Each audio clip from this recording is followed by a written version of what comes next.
Bonjour à tous, bienvenue sur Sensation. Nous allons partir à la découverte d'une association qui fait face à la grande pauvreté de nombreux parents dans le monde en situation de survie qui sacrifient l'éducation de leurs enfants.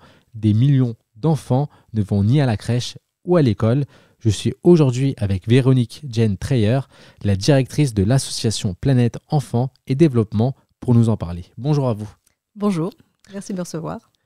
Pouvez-vous nous parler des principaux objectifs et missions de Planète Enfants et Développement depuis sa création en 1984 ? Alors depuis 40 ans, Planète Enfants et Développement a une vision qui est l'égalité des chances dès la naissance.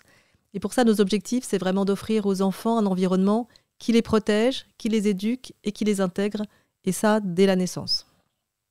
Et comment votre organisation aborde-t-elle les défis spécifiques qui sont liés à la protection et à l'éducation des enfants en Asie et en Afrique ? Comme je le rappelle, votre association œuvre principalement à l'étranger. Exactement. Oui. Du coup, nous, alors, on travaille, on a des tranches d'âge pour lesquelles on travaille vraiment particulièrement.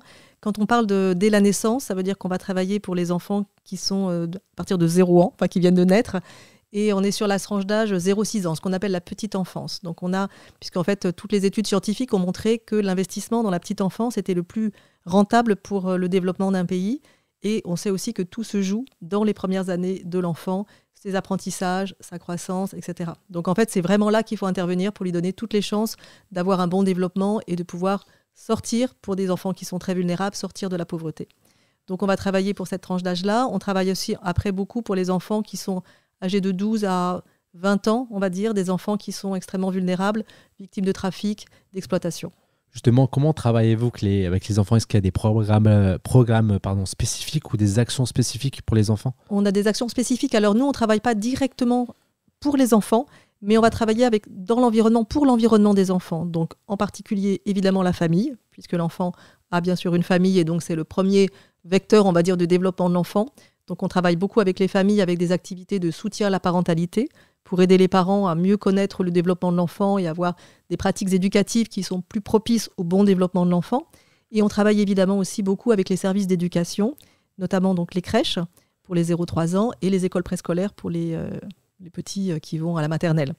Et ensuite, on va travailler dans des foyers, quand on parlait d'enfants tout à l'heure victimes d'exploitation, on va travailler dans des foyers d'accueil d'enfants qui sont placés parce qu'ils ont été victimes de traite ou d'exploitation, qu'ils ont été dans la rue, etc. Et justement, on le rappelle notamment par le biais des chiffres, avec 20% des enfants de moins de 5 ans survivent avec moins de 1 euro par jour, 1,60 € plus précisément, et un tiers des enfants de moins de 5 ans sont mal nourris. 265 millions d'enfants ne vont pas à l'école dans le monde, donc des chiffres assez conséquents et alarmants. Comment faites-vous pour agir pour diminuer ces chiffres ? Alors nous, on agit notamment pour les enfants qui ne sont pas scolarisés, qui ne vont pas à l'école ou qui ne sont même pas dans des services de garde pour les tout-petits. On va aussi travailler sur la création des services parce que malheureusement, les écoles souvent sont publiques, mais il n'y en a pas assez. Donc en fait, même pour des parents qui voudraient mettre leur enfant à l'école, ils ne peuvent pas parce que les services ne sont pas disponibles. Donc on va travailler sur la création d'écoles ou de crèches accessibles au plus grand nombre et en particulier aux plus vulnérables. Et donc pour ça, on va travailler avec le ministère de l'Éducation, on va construire des écoles, on va mettre en place des instituteurs et on va accompagner des comités de gestion pour qu'ils aident à gérer l'école de manière à ce qu'elle soit vraiment pérenne. Et on va aussi travailler en mettant en place des services de crèche pour les plus jeunes dans des quartiers précaires pour des familles assez vulnérables pour qu'ils puissent déposer leurs enfants dès qu'ils sont petits pour qu'ils puissent après avoir leurs propres occupations. Donc vous avez pas mal de partenariats, notamment qui vous aident dans vos missions. On travaille avec des partenaires locaux, on travaille avec ce qu'on appelle la société civile, avec les associations locales qui, elles, sont déjà dans ce domaine-là. Et on travaille, donc on est un peu à la fois sur le terrain avec la société civile et en même temps, on travaille beaucoup avec les ministères, puisqu'on s'inscrit dans les politiques publiques et on essaye de les accompagner en fait, dans le développement de ces priorités qui sont... Alors nous, on pousse un peu parfois parce que la petite enfance, c'est rarement la priorité des gouvernements. Donc on essaye de pousser, on fait beaucoup de plaidoyer pour que ça arrive dans l'agenda politique un peu plus en avant. Et pouvez-vous nous décrire par exemple un exemple concret de projet ou d'initiative mené par l'association Planète Enfants et Développement qui a eu un impact significatif sur la vie des enfants et des familles bénéficiaires ? Alors là, je reviens du Burkina Faso. Là, j'y étais encore il y a 10 jours. Donc, on a un projet que j'aime beaucoup, qu'on a lancé il y a 4 ans.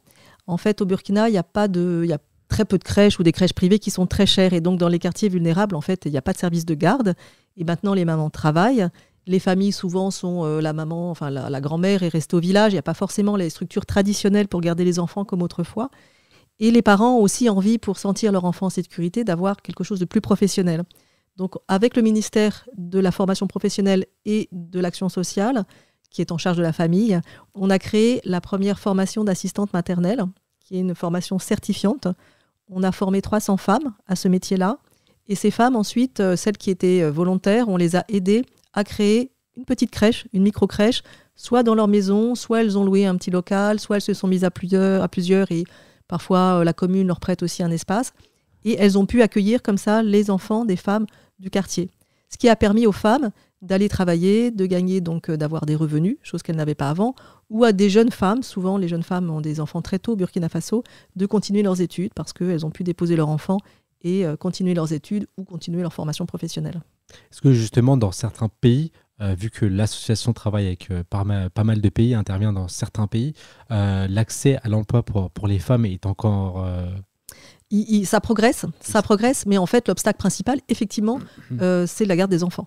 Parce que dans ces structures, dans les familles, il n'y a pas de... Si on ne peut pas garder... Alors il y a aussi un obstacle qui est aussi le mari, qui préfère souvent que sa femme soit à la maison et s'occupe de ses enfants. Il s'occupe de lui aussi, mais quand on arrive déjà à le gérer, quand la femme arrive à gérer son mari, en tout cas si le mari l'autorise à travailler, elle a surtout le problème de garde d'enfants. Donc c'est vrai que c'est là-dessus qu'on agit.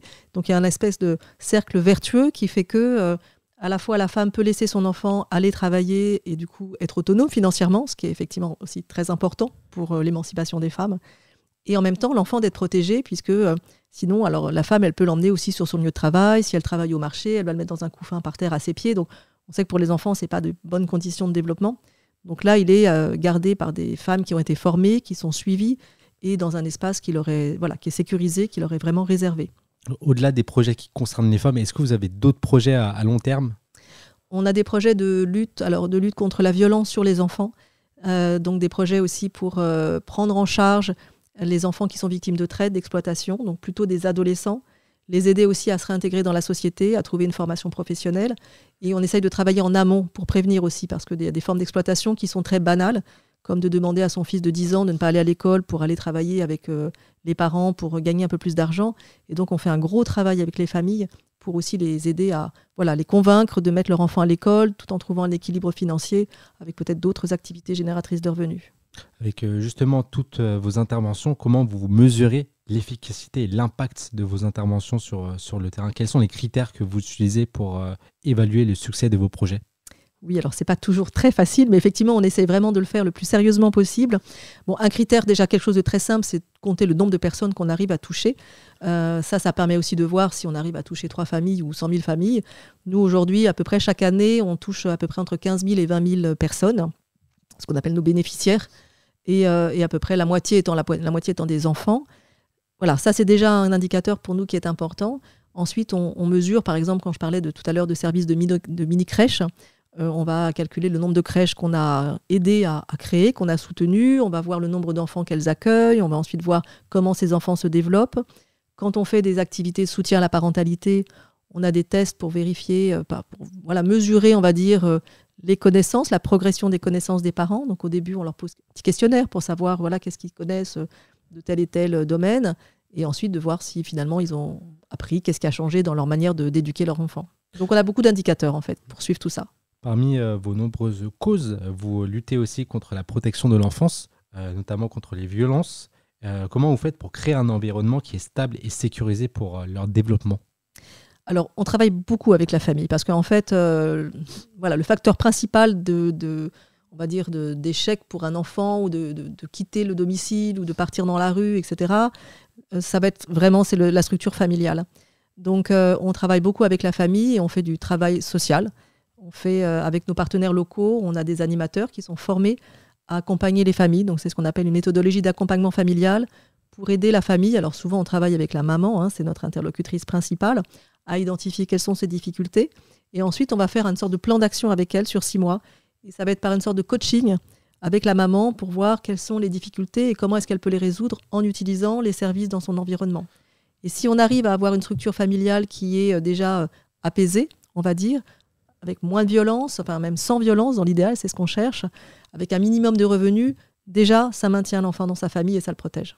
Merci Véronique Jane Treyer d'avoir été avec nous sur Sensation. Je rappelle donc que vous êtes la directrice au sein de l'association Planète Enfants et Développement. Et pour revoir ou réécouter cette émission, rendez-vous sur le site et l'application Radio Sensation.